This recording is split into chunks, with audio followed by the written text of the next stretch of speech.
Ethan Carter was a hardworking, single father who had learned to balance everything alone. At 34, he worked as a senior operations manager for a powerful company, reporting directly to its young and highly successful CEO, Victoria Hayes. Ethan rarely talked about his personal struggles at work, but everyone knew he was devoted to his 9-year-old daughter, Lily. Every morning, he prepared her breakfast, dropped her at school, and rushed to the office, determined to give her the life she deserved. Victoria was known throughout the company as a brilliant but demanding CEO. She expected perfection from everyone, including Ethan. Their relationship was strictly professional, and Victoria often challenged him during meetings because she knew he was one of the few employees capable of handling difficult situations. Ethan respected her intelligence even when her sharp words made his days harder. One rainy evening, Ethan was leaving the office when he noticed Victoria walking alone toward the parking garage.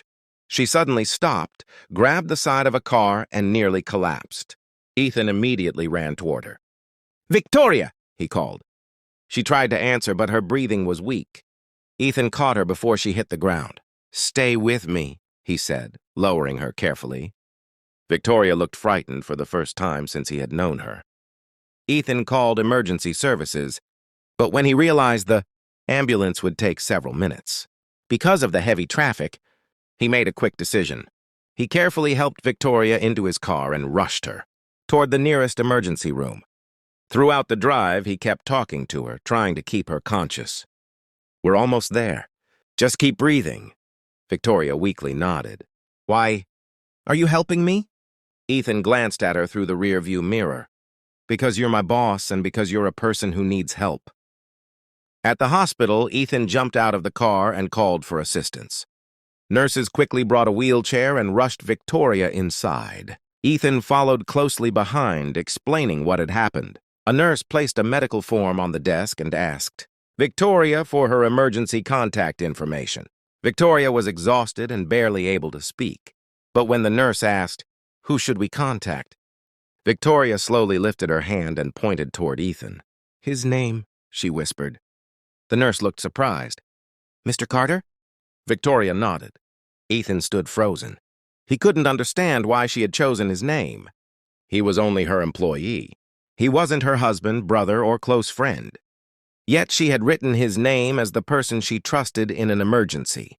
Before Ethan could ask anything, the doctors rushed Victoria into the examination room. Ethan remained outside, soaked from the rain and worried about his daughter waiting at home. He called Lily's babysitter and explained that he would be late. Then he sat in the hospital corridor, staring at the closed doors.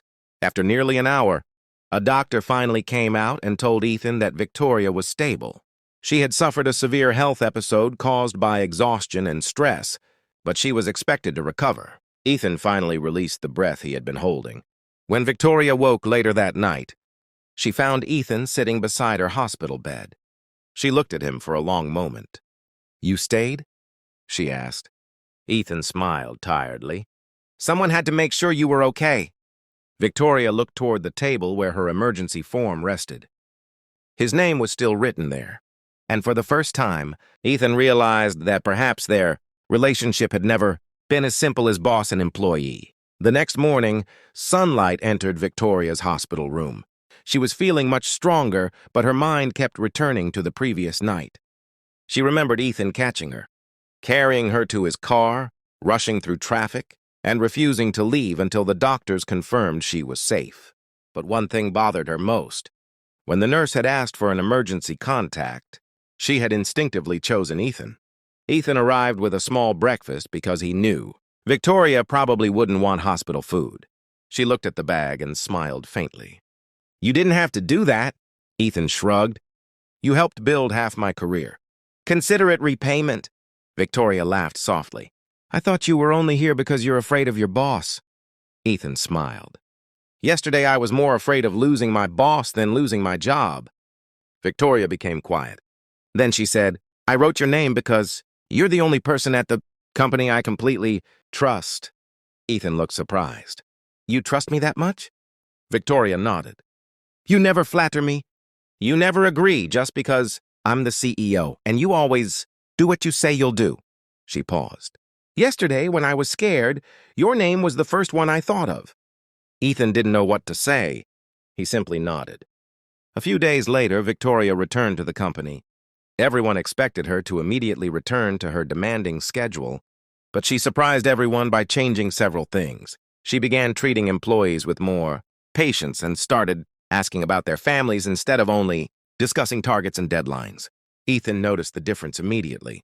One afternoon, Victoria saw Ethan preparing to leave early. "Everything okay?" she asked. Ethan explained that he had to pick up Lily from school. Victoria smiled. "Go." Ethan looked surprised.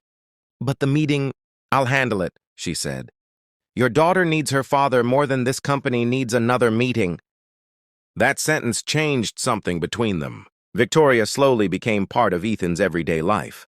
She met Lily one afternoon when Ethan had to bring her to the office unexpectedly. Lily was shy at first, but Victoria quickly won her over by helping her with a school project. Soon, Lily began asking when Victoria would visit again. Ethan worried that the situation was becoming complicated. Victoria was still his boss, and he didn't want anyone to believe he was taking advantage of their relationship.